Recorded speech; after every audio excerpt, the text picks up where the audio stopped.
so many different people. Yeah, just to let everyone know, we are recording this session. So if you do not want your image to appear, just deactivate your video, and it should be fine. Yeah, so I guess because the time is of the essence, usually I would like to do a quick round, but of just to get an idea of who's in. But to make things more efficient, I invite everyone to write in the chat where who they are and where they're coming, where they are at the moment, where you are at the moment. So from which country? Because from the form that I gave you guys, I counted at least 7 different countries, but I think even more registered. So yeah, from London, from Spain. Yeah, moving to Portugal in 2023. Nice. Austria, London, from Germany. Beautiful. Mainly Europe. But it makes sense, right? We're in a European permaculture convergence. Okay, so while everyone is introducing themselves, I will also introduce myself. So my name is Guilherme Oischer.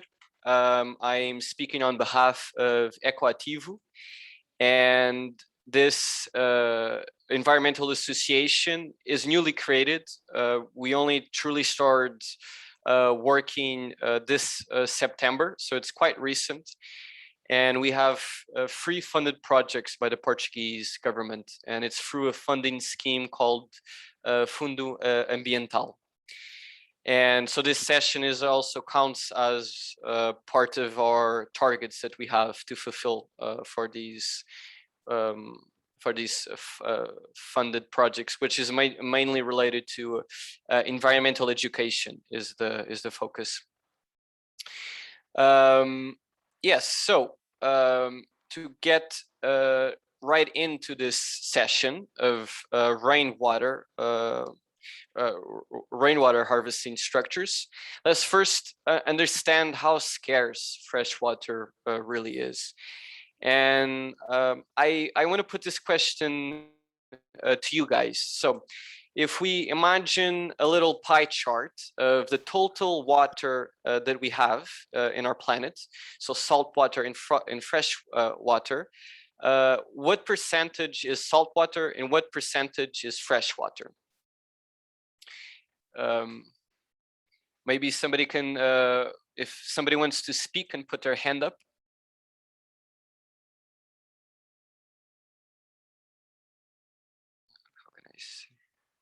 Okay, so Sabine is saying 4% fresh water, 10%.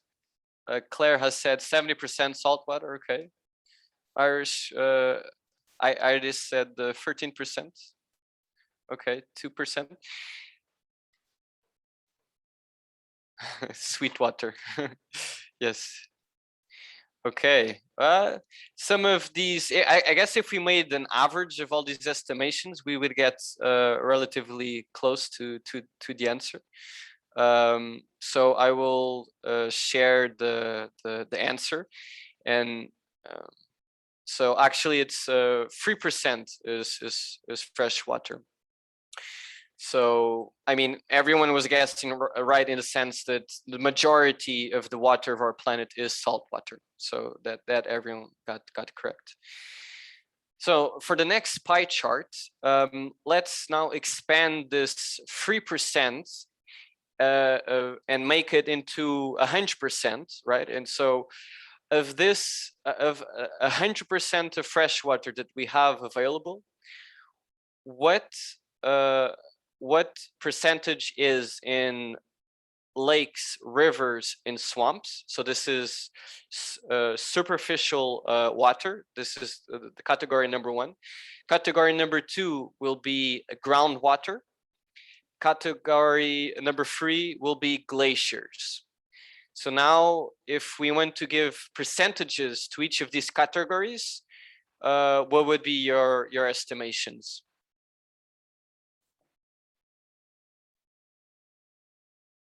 You can write on the chat as well, or if someone is feeling like speaking, we can arrange that as well. I can see Nigel wants to speak. No? Oh no.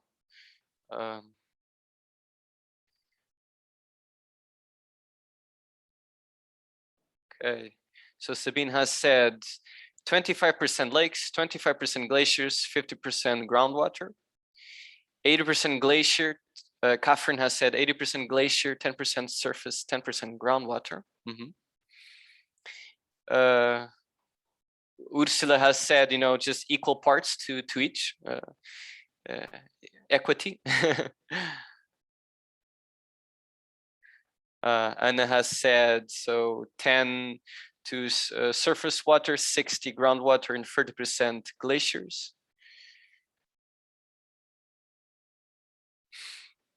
Yeah, so actually these estimations, it's harder to get to, and it's quite surprising actually. So I'm going to go ahead and share this pie chart. So actually only 0.3% is superficial water. The grand majority of the fresh water is locked away in the glaciers.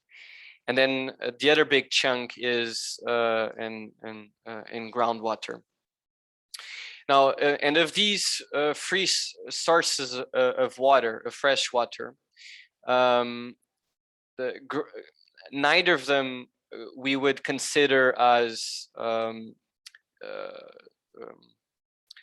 self what's the word, I'm sorry. So I guess sustainable, for example, groundwater, we have the technology to access it, but it takes, depending how deep it is, it can take thousands of years to recharge the aquifers. And some researchers actually call this groundwater fossil water,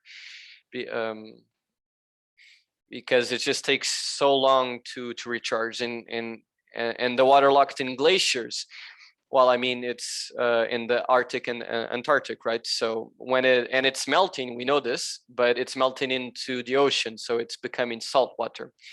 So it's a tiny fraction of our water is actually easily accessible. So this, for me, is really mind-blowing, these numbers. And it really gives you a sense of how scarce freshwater truly is. So now let's get into the hydrological cycle. And I want to start out with this quote from this man called Ben Hoggard, and his it's a very short book, Drylands Watershed Restoration, but it gives you in a nutshell a lot of really valuable information. And the way that he describes many things is, at least for the way that I think of the world and how I understand a lot of things, it works very well for me, his analogies. And I really loved his description of the hydrological cycle. So he says that the majority of the water is continually recycled in order to support the world's living systems. This recycling is known as the hydrological cycle. And I really like this analogy of thinking of the hydrological system as a recycling process that feeds the living systems. So effectively, what happens is evaporation from oceans, lakes, and streams, but also from plants in the form of evapotranspiration, goes up to the atmosphere, it condensates, and then for a multitude of factors, mainly pressure and temperature also plays a big role. These water droplets in the clouds precipitate in the form of rain or snow, and then it feeds the creeks and springs that then go into rivers, and over many years it feeds also the aquifers. So in essence, this is the water cycle. But I want to go a bit deeper actually into into the rain cloud formation, because it's also quite interesting, and I learned this not too long ago, and for me it was quite a novel concept. So so in the atmosphere we have lots of water vapor. Actually, the grand majority of the gas, the gas is these scattered water molecules. And to form a droplet, they actually need something to aggregate to, and this aggregation particle, another name for them would be aerosols. Can be, for example, a dust particle, leaf matter, pollen, and these particles go up into the atmosphere through the forests. So the forests play a huge role in the hydrological cycle in several stages of the process. So they transport water vapor into the atmosphere. They also, in these convection patterns that they're these upwelling patterns that they create through evapotranspiration, these particles of pollen and dust also go up into the atmosphere. And then these water molecules can actually aggregate around these particles, and they form a water droplet. And this water droplet then freezes because it's really cold up there. And when it's frozen, even more water molecules form around it, and this is what creates a water droplet that is heavy enough to fall and to form rain. So forests are absolutely fundamental, and the more that we learn about the forests, the more vital we understand that they are for so many things. So not only they play a big role in these two stages. So like putting first the water vapor up there, they also play a big role in putting these aerosols in the atmosphere. But they also play a huge role in infiltrating the water. So when the rainfall actually does come down, we need these trees to bring this water down into the earth through their root systems. So they are they are truly, the forests are absolutely fundamental.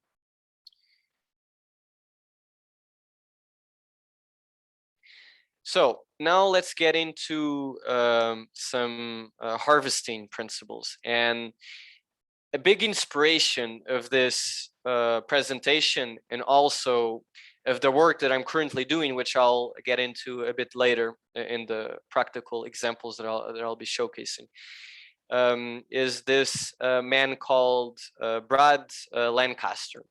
And he has written 2 amazing books on rainwater harvesting. I actually have them. I have them with me as well. And these books are one of a kind. I haven't read anything as comprehensive as they are, and they are very accessible. You don't need to have a very deep knowledge of physics or chemistry or maths, or engineering to understand his books. I mean, it's really accessible. Everyone can can get one of these books and truly be in after reading all of it, you will feel super inspired to start doing things in your land. And that's like in how I started as well. I just read through his books, and every time I read something, I was like, okay, I gotta try this. And my land is like has become a test site of some of these structures. And he starts out with these principles, these sets of principles. Oh, I just realized there's a typo here. And yeah, is that correct? I'm not entirely sure. I'm I'm a bit how, dyslexic, so sometimes like words sometimes play tricks on me in my head, and I have difficulty sometimes. So I apologize for any mistakes in my grammar. That surely there will be more. Okay, so getting into these principles, they are also inspired by permaculture. And having said this, I invite you to name the first one. So knowing that these principles are inspired by also the permaculture principles, what would be the first one for rainwater harvesting?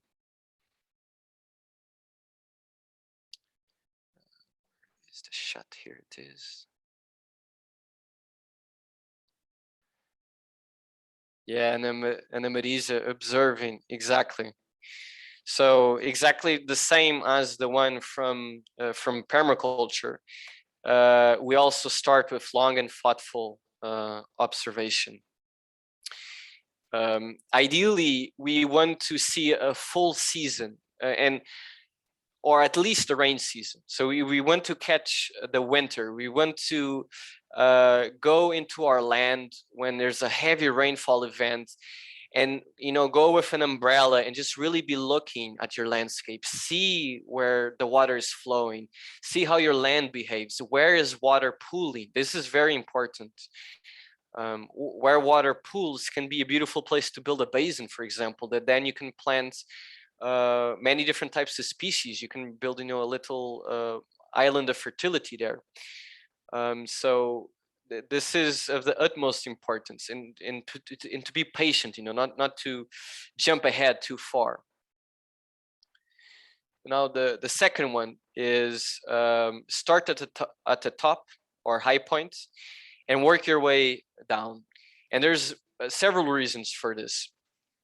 The main one being that if you start at the top, the water has much less kinetic energy. So the structures that you can build at the top of your watershed can be simple and it can be easy. If you start from the bottom, and the rain that gathers and the water flow that reaches this bottom point has a lot more force behind it.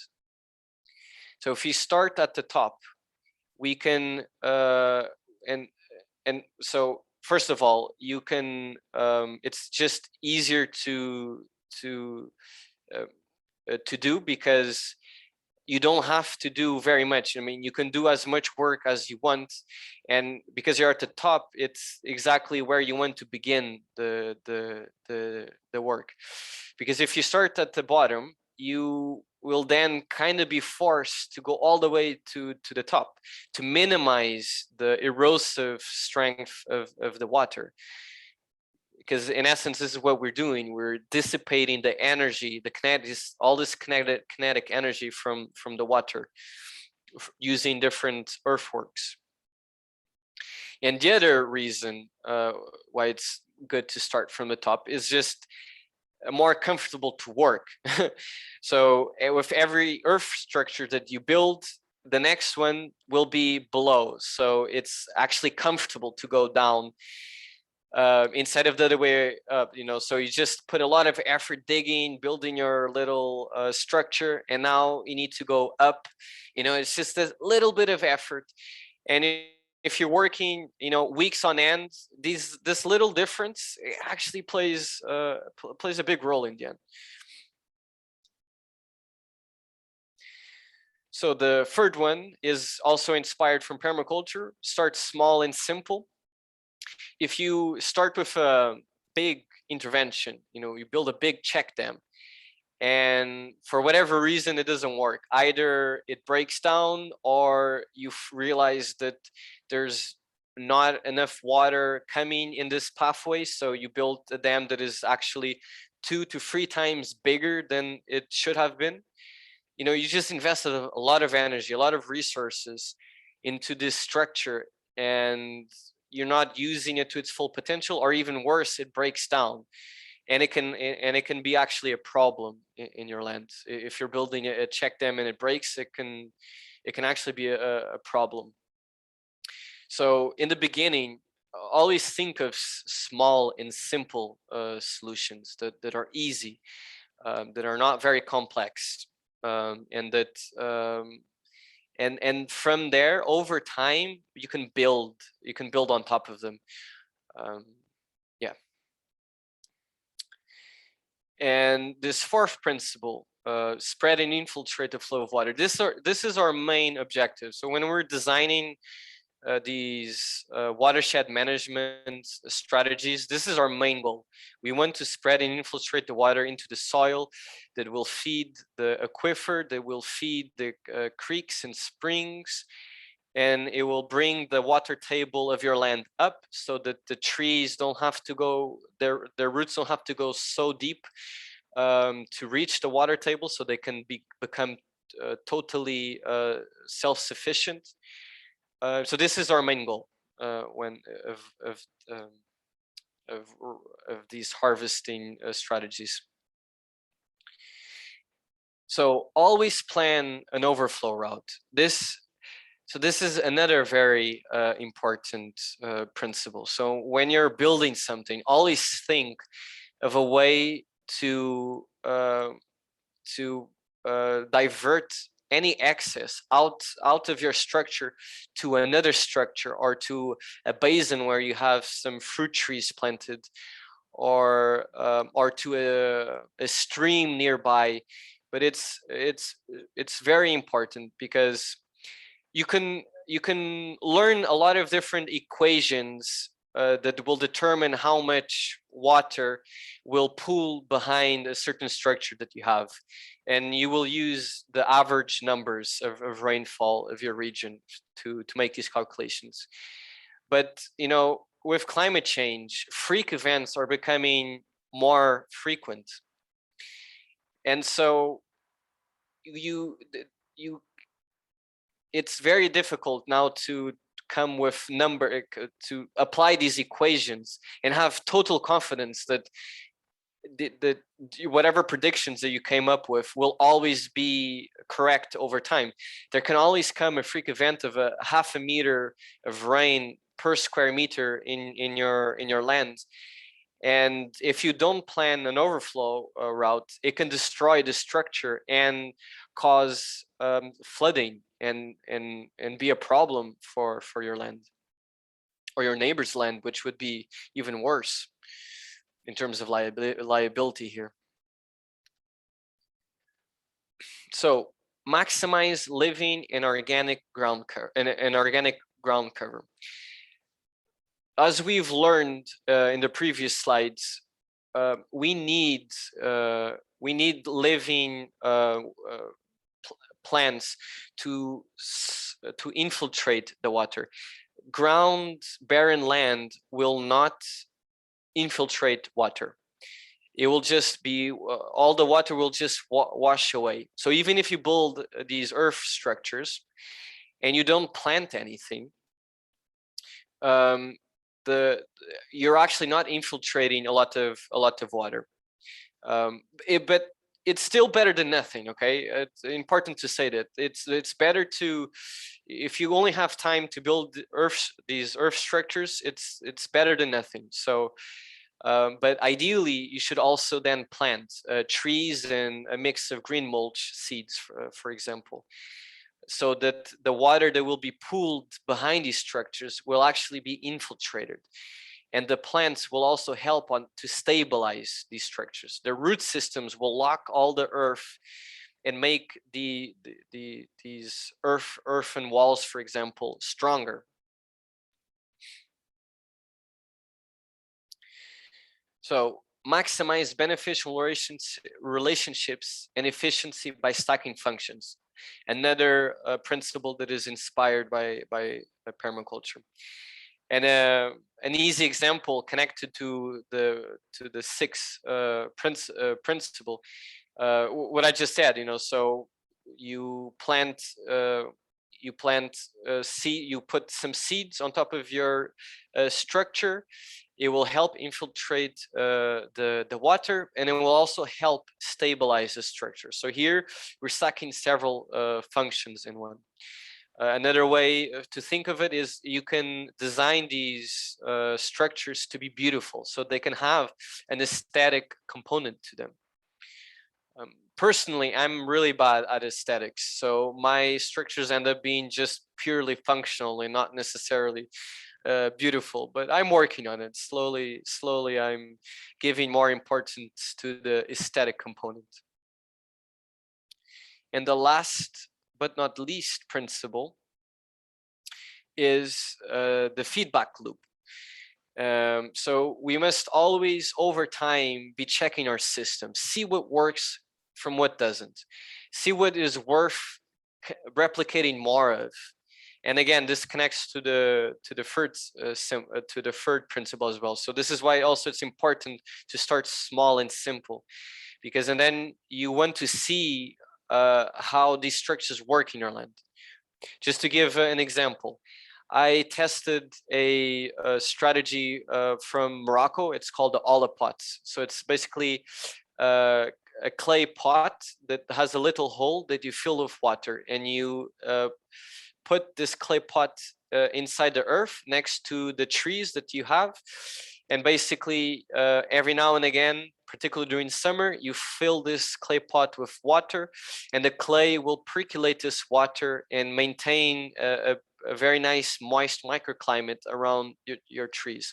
So I did this in my land, and in theory it's a very good idea. In practice, what happened was that because in my case, I have half a meter of almost pure clay, and underneath I have bedrock of xisto, which I don't know how to say in English, but basically it's a laminar rock.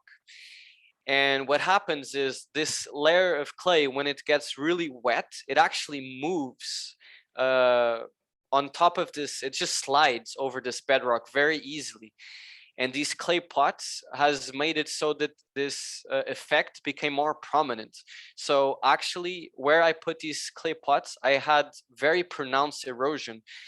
Gullies were forming around the clay pots, and they're actually compromising the little fertile islands that I built, these little places, these holes that I made with compost and planted many different types of trees. I actually compromised some of these structures. So I stopped doing this, and my next step is I might start taking some of these clay pots out, because it was a failed experiment. But luckily I didn't do it in all my land. I just did it. I just tested out in a few places. So it's always important to test and prototype all these strategies, because what you find in books and also in documentaries and also in courses, you might find out that they do not work in your very particular case, in your very particular type of soil, of rainfall, of everything. There's so many factors that come into play. So it's of the utmost importance to always test, prototype before scaling up, before going bigger, before going all out and getting 10 people for a week to just put a certain structure everywhere. It's important to test always. So now we can go into some examples, and the most classic example of a rain harvesting structure is the swale. I don't know of any PDC that does not have the construction of a swale as part of the program. It's the most popular earthwork structure that I know. And I want to showcase this example from Quinta Val de Lama. It's in the Algarve, where I'm from actually. And who will be presenting the swale for me to give you guys a little break, so it's not just me presenting. I'm actually going to have Hugo Oliveira presenting. So he's a mentor of mine, I've done several courses with him, and he is an incredible facilitator, and he has a vast amount of experience, many years, and he's the main consultant behind Quinta Valdelama. And so let's have him talk about the Swale. I need to leave this presentation somehow. Okay. We need to go here. So many pop-ups. Let's put this back here. Can everyone see the YouTube? Wait. Okay. Novo compartilhamento. Okay. Can you see the video now? Compartilhar.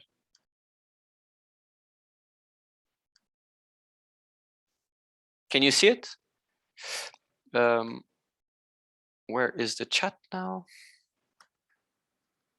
Yes. Okay. Great. Perfect. So I'm going to play this video for you guys. I'm just going to show a little bit. I'm not going to show you the the full video.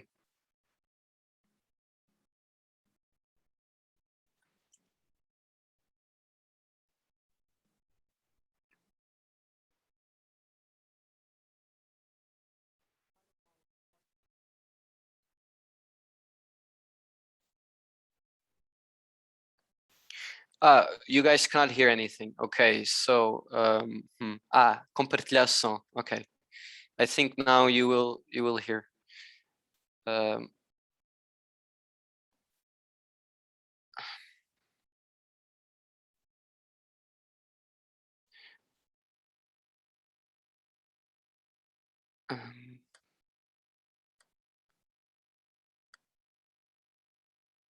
Together with a berm that holds the water when it rains and allows it to sink in. Okay, let me just put it a bit back, just a little bit. Okay. So it's part of our rainwater harvesting strategy. And basically it's a ditch in contour together with a berm that holds the water when it rains and allows it to sink in and infiltrate in the ground. So to provide a connectivity, not only of humidity, but also of wildlife. And we are using here on the upper part, the black mulberry as a fruiting crop. And on the lower part, the white mulberry as a fodder crop for the animals. And also a variation we have in this swale is that off of the swale, we buried a lot of wood and organic material so that it creates a node of fertility where microorganisms, fungi develop and create a node of fertility that then expands as the time passes. And it's also an area where the water most concentrate because the overflow, it's at this point of the swale close to the ridge. So you're also bringing the water closer to the ridge, and then as it goes out, it gets harvested by the next swale. Because we also like to learn and receive the feedback from. So here you also saw several of the principles that I just spoke about in practice. So just in the end, he was talking about how he planned an overflow route, you know, so he has the overflow of the swale going into the ridge, and this ridge then spreads the water to the next swale down below. And then he also talked about this hugel culture that he implemented in the swale. So stacking functions is another principle that was applied here, and obviously, of course, all the different plants that was used. That were used also is also another example of stacking functions. Okay, so the other example that I want to show is from Tamera. And Tamera is one of the best, if not the best example of a good watershed management strategy. So they had Sepp Holzer implement a design, and the design is actually quite complex. So Tamera is it's a piece of land that is over 100 hectares big. So it's and the design that SEP created is quite complex, so we won't go into all the details of it. In this short video that I will show, again, it's just going to be a small section. Later, if you will have access to this presentation, so you can see the full video later. We're going to learn about how to build a dam, and in particular how to build the dam wall, which is the most important piece of the dam. And it will also show you how much machinery was used to design and implement this structure. But because it will also show you the before and after pictures, you can understand that, okay, yes, it was a large investment. It was a lot of machinery, but the results are there. You know, they transformed this region, which is in Alentejo, in Odmira, which is very, very barren.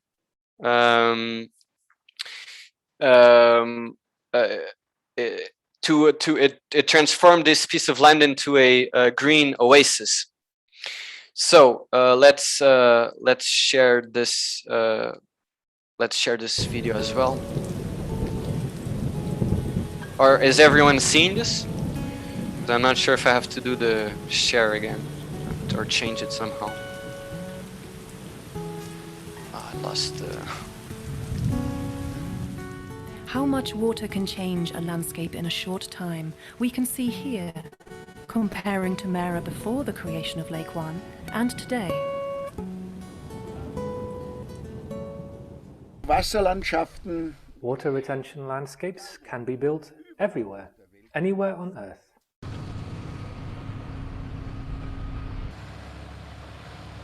A water retention space must not be sealed with concrete or plastic. It is enough to build a dam out of natural material at the narrowest point of a valley. You dig a ditch until you reach an impermeable layer. On that solid ground, you apply layer after layer of fine material, like moist clay, and drive on it and roll it to build the water barrier. This water barrier is the core of the dam. Außen nehme ich nur das Grobmaterial. For the outside of the dam, I take coarse material. It doesn't have to be dense and waterproof. Of course, I will also have to compact it by driving on it and rolling it. And like this, I build the whole dam, the water barrier in the core, and on the outside in a slope of 1 to 2, 1 meter up and 2 meters along. Like this, I build the 2 layers together up to the top.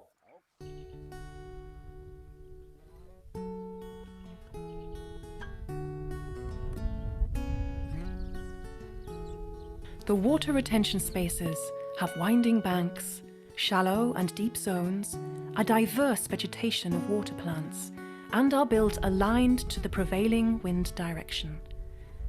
This way, the water is always moving, is enriched by oxygen, and thus is naturally purified. So then I will, like I said, I will share this presentation, so then you can see the rest of it. It's very inspirational to see the work that happened in Tamera. It is he followed the keyline principle, which I'm not going to get into now because that would be like a whole session or a whole week's worth of lectures actually. But yeah, there's a lot of planning and thinking that went into this design. But now I want to get into some personal examples. So I want to get back to my presentation.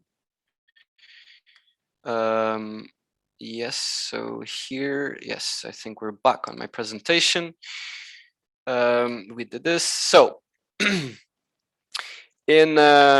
so last year I was part of this reforestation project called Renature Monchique in southern Portugal.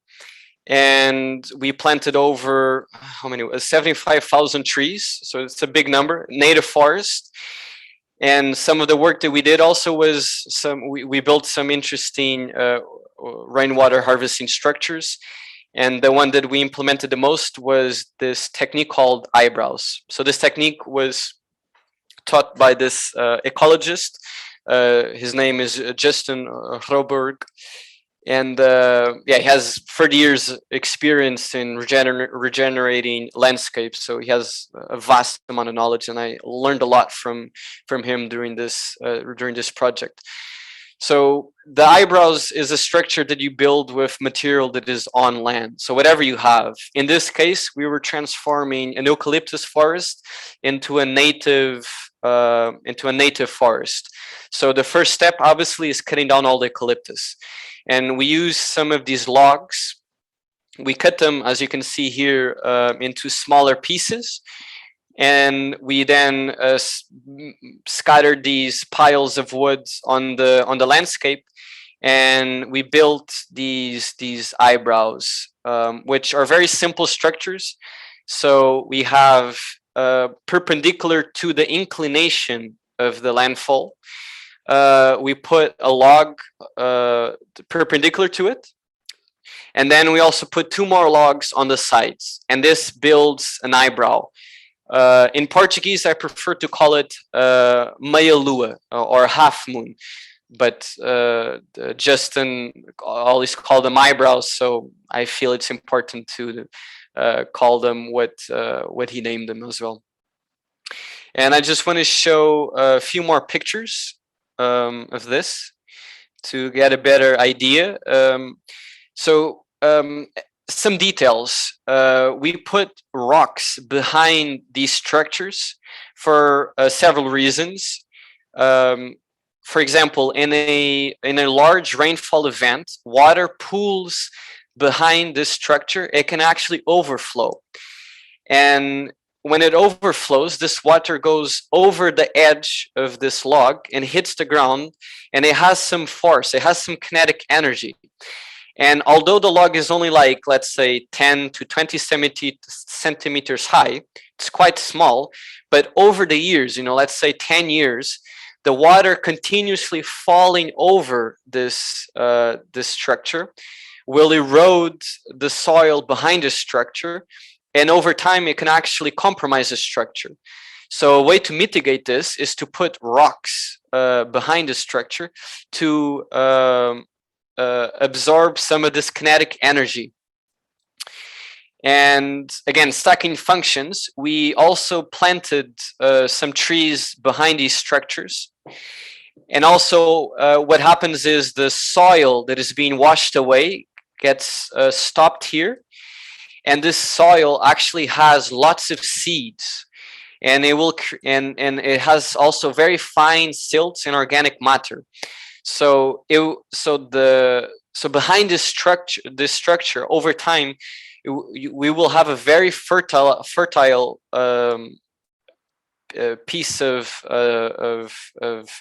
soil, and it will have lots of seeds that will then germinate. It will also have a little microclimate as well, because it's going to be more moist, and grasses will grow there.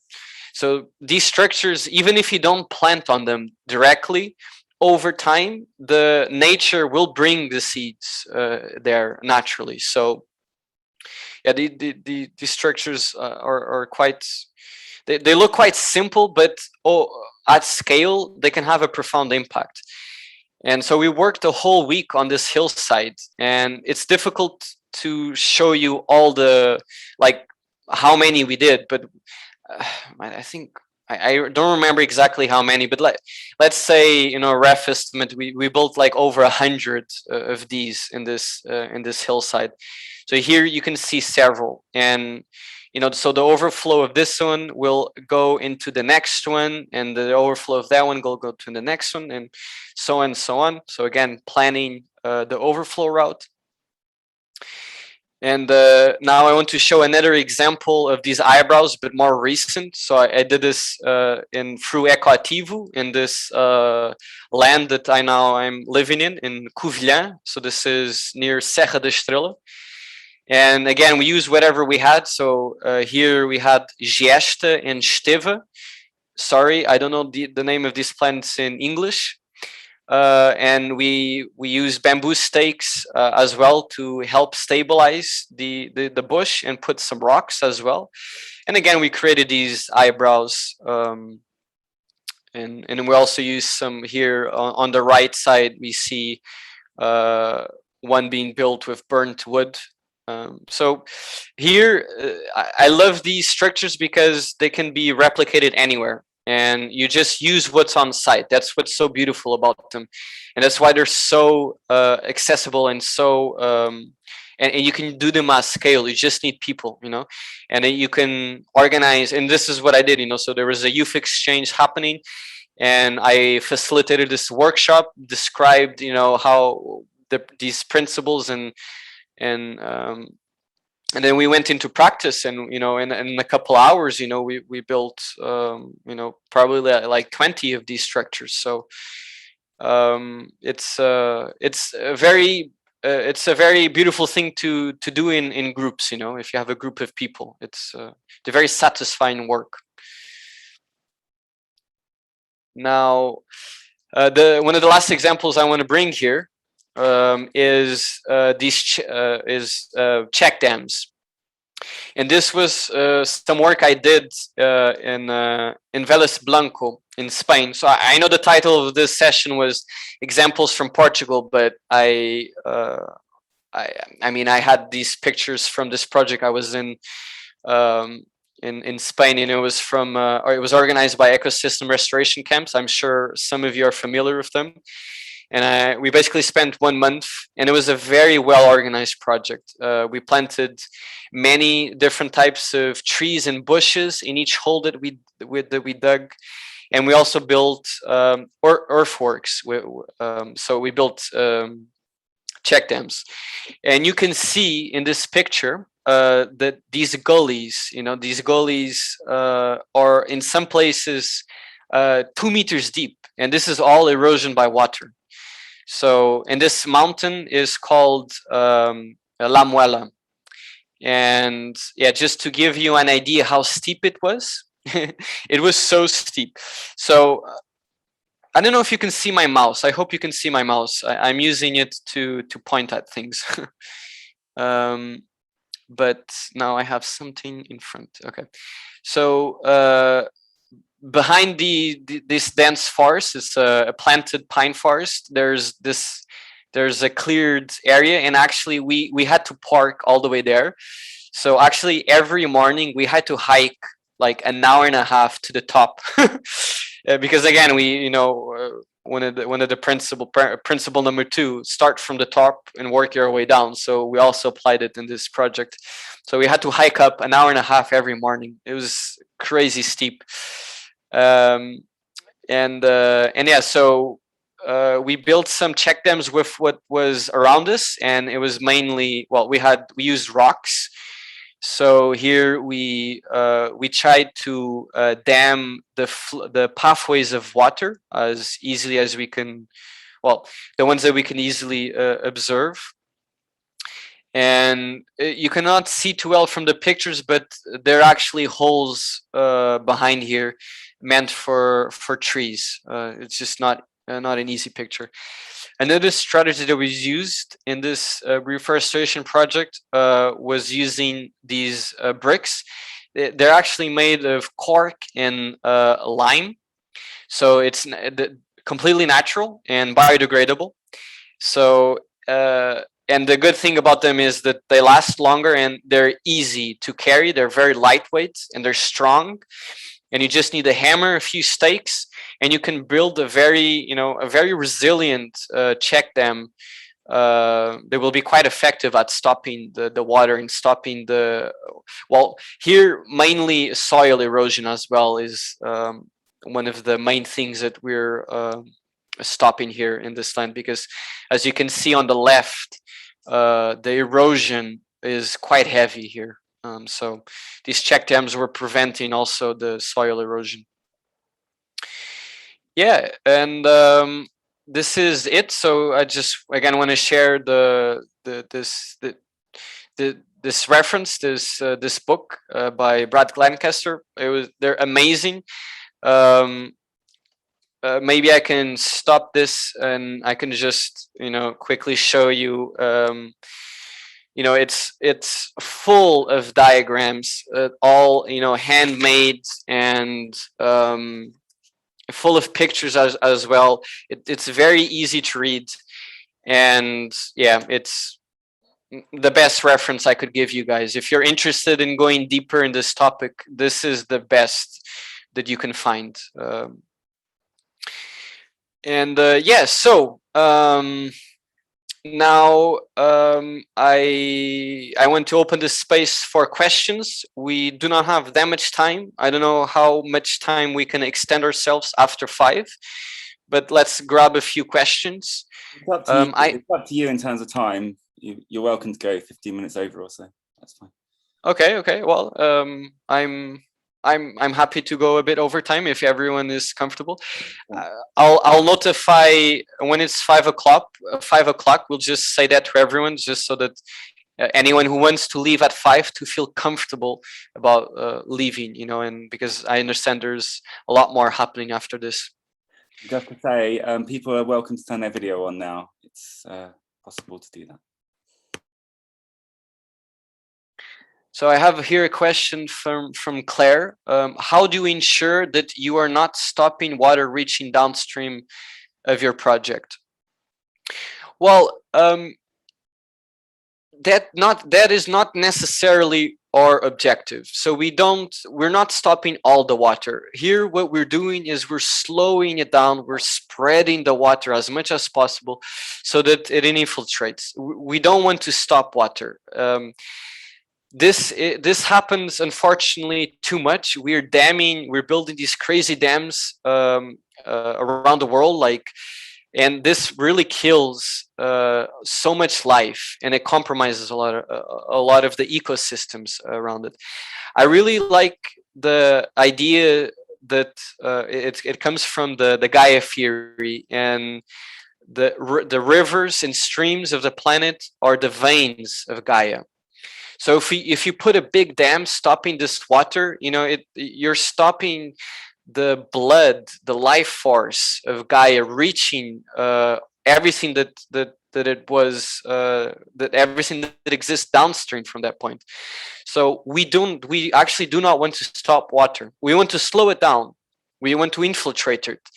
And this is why these small structures are quite powerful in that, because I mean, maybe I can put back the presentation, but as these structures of rocks, they're permeable. The water flows through them as well, but some of it gets slowed down and some of it gets retained. Let's see if we have any more questions. Hugel bed swale combination. Will the degrading wood not compromise the structure in heavy rainfalls? Well, this depends on how much soil you put on top of it. And also so in that video, Ugo did not explain like what they actually, like the full work that went behind it. But they actually dug a trench where they put the wood. There was a trench, and then they put the wood on top inside this trench, and then they put the soil on top of it. So the wood is actually quite stabilized inside this trench. So there's little chance of this wood over time degrading. What can happen, and I guess this is what you mean, is that this wood will degrade and the structure will go down a little bit, yeah, but it's not an issue, you know. You saw that they actually built very large swales, so even if it goes down a little bit, it's fine, it's no problem. So Catherine has asked, have you found that when you slow down water and collect rainwater on your land, that the streams on the land automatically get filled or may run all year? Or do you need to actively send overflow or share what you collect in the dry season to get continuous flow in the streams throughout the year? Yeah, so this only happens with more time. I've only started doing these structures since 2017. And my land is very small. I've only done it my land is like half a hectare. So it's very, very small. And I didn't even put these structures in all of it. So I don't think I implemented these structures in a large enough area to see such a beautiful effect as you're describing here, where where my stream that crosses my land becomes perennial. I haven't seen this effect yet. There is a beautiful project in India called Pani Foundation, I think it is. I need to. It's the water revolution in India. I'll share. I'll look for the link and I'll include it in the presentation, and then you'll have access to it afterwards. And basically, you know, in India there is still a very strong communal sense, and in a village, you know, they can have in total, you know, like sometimes even 500 hectares, and there's like this circle of elders, you know, like 10 elders that are responsible for all this land. So in India, it's incredible because you can do large-scale watershed management projects because you only have to speak to these 10 elders, and that's it, you know, and all of a sudden, and then they talk to their community and they convince the whole village to help implement all these earth structures, and that's exactly what's happening. So this foundation is organizing these contests between villages, and the contest is how many earth structures you can build in a short period of time. And it's incredible, this competition aspect to it. It brings, everyone gets so involved. And yeah, I'll share this beautiful video series about this.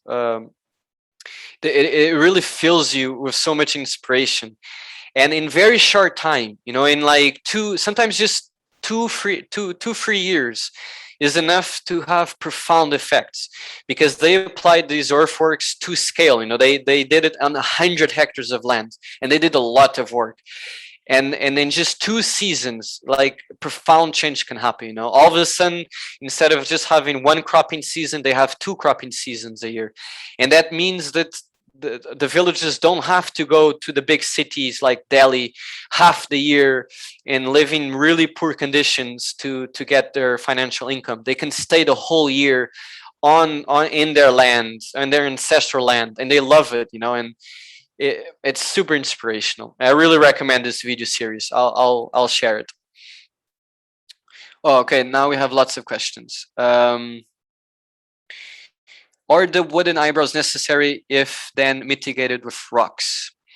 I don't really understand this question, and maybe you can unmute yourself and explain that a bit better. Right, sorry, I just meant if you were with the rocks on their own not work, why? I just wasn't sure exactly why you needed to build the eyebrows, that's all. Yes, you can build eyebrows just with rocks. It's, if that's all you have, then do it. But the more elements that you introduce, the more things that use to build these structures, the more effective they become. And so in our case, we had a lot of giesta and we had a lot of steva that we cut down. And so this is what we had freely available. Like we literally were walking on top of mountains of this cut steva and cut giesta. So let's organize it. And this is what the human being can do. We can be stewards of nature. We can organize things in a way to maximize the benefits in the ecosystem. So we can just organize, you know, instead of just having a random pile of these bushes, you just organize them a little bit, and all of a sudden they have a profound effect in the ecosystem. So Sergi asked, there is any alternative to not use machinery for making ponds? I mean, any technique to impermeabilize the soil? Well, so a pond is different than what we saw from Tamera. So the Tamera, we saw a dam, and a dam we want one part of it to be permeable, or okay, in that case we were digging into a layer that is impermeable, right? So this is what they were doing. In case of a small pond, there is several techniques. And if you have clay soil, you can just get this tamper, which you can make one with log. It's just a big log, and you just tamper the pond, and you just smack it really hard with this big log, and the force compacts the clay, and it makes an impermeable layer. And to make this even better, you can add ash. So clay and ash can form a powerful impermeable layer. But this is very labor intensive, because you really need to make a truly impermeable layer, you need to spend a long time in each place banging in the soil. Actually, I have some friends nearby, they have a permaculture project, and they actually organize a trans party in their pond. So this is the strategy that they found to impermeabilize their pond. I cannot say, I don't know if it was, I mean, for sure it helped, but it was not the total work that needed, afterwards, I'm sure they needed to temper some, but I thought it was a beautiful idea, organize a trans party in a pond to impermeabilize it. It was a very great idea.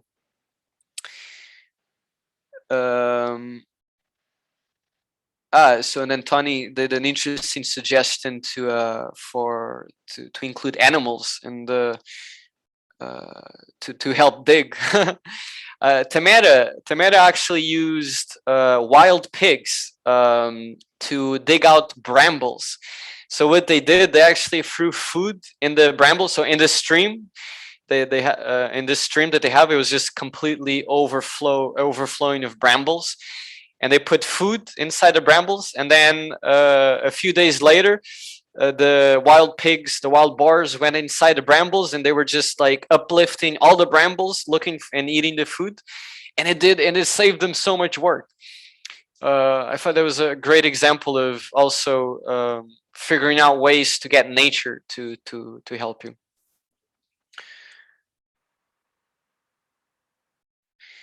So, and then Anne wants to know a bit more about the cork and lime bricks. I did not build them, so they're biodegradable. How long before they need to be replaced? I do not know the answer to this question, actually.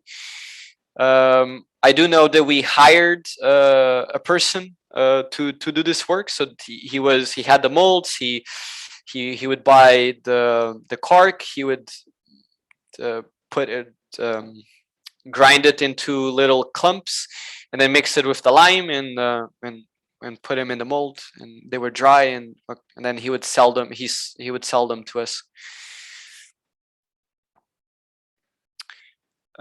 Catherine, so you're in Italy and just in early stages of setting up a community. Okay, congratulations.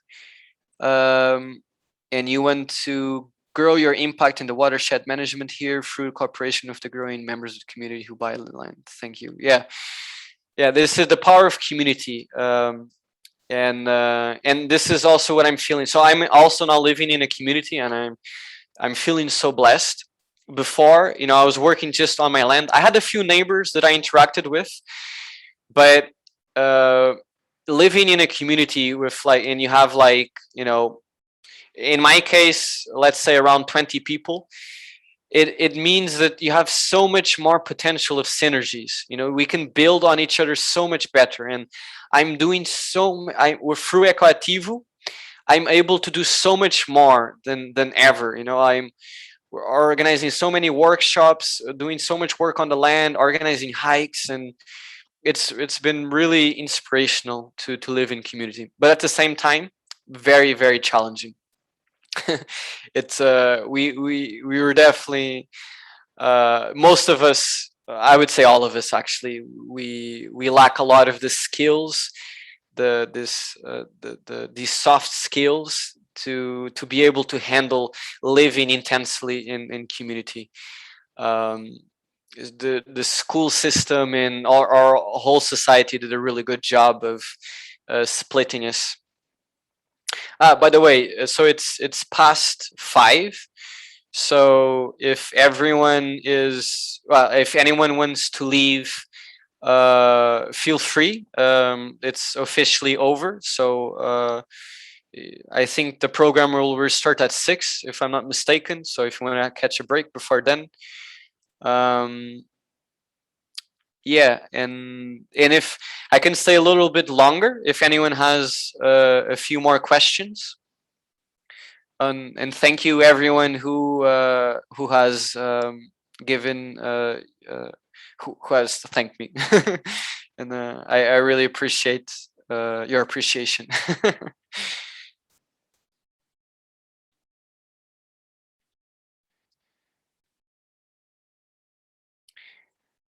Okay, so I am in Covilhã. I'm in the in Serra da Estrela, the southern part of Serra da Estrela.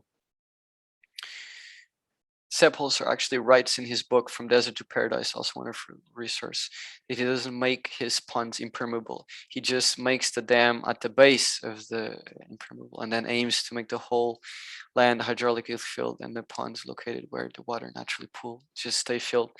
Yeah.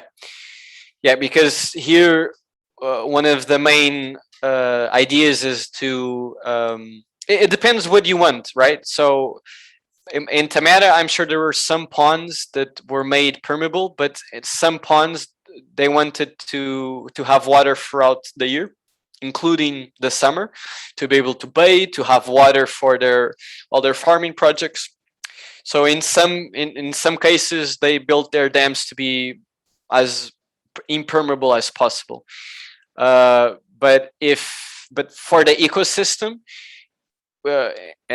it's more interesting to leave it permeable, like you were describing the bottom part, so that it feeds the groundwater and it lifts the water table up, so that the roots of the trees can easily access the water table.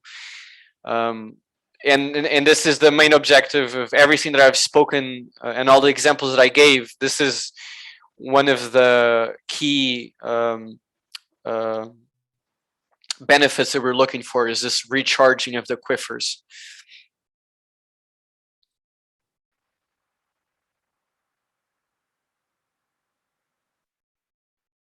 Yeah, glad so many people enjoyed this presentation. That makes me happy. So Tony asks, what's the permaculture situation throughout Portugal? Because I see here and there are many people go there with dreams of homesteading, self-sustainable. Yeah, Portugal is a big hub for alternative-minded people and intentional communities. There is so many throughout Portugal, and it's really inspiring. But yeah, it's some don't do so well because, I mean, it's what I said before. I mean, it's very challenging to live in community, and there's many issues that arise. In the beginning, like it's typically said that the honeymoon phase is more or less 5 years. And I remember this study. I'm not sure from where it was. Maybe the Gen Network or the EcoAtivo network.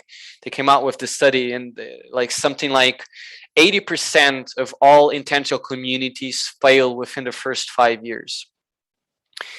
And it's always social problems, and it could be indirectly connected to money, but the main issue is just it's the social component. That's why social permaculture, and I'm sure I really recommend Lobby McNada's presentation. I'm sure she has a presentation in this program about social permaculture. I really recommend it. It is so underestimated, but it's more and more I realize that it's the one of the most important first steps before anything. Okay, obviously, okay, I guess you do need a place to sleep in, and but before thinking about large scale restoration and designing like all. Or it can happen at parallel at the same time, but definitely a priority should be to have a good governing structure, there's lots of good examples as sociocracy, and I mean, there's many. And from now, there's so many variations of these alternative governing structures.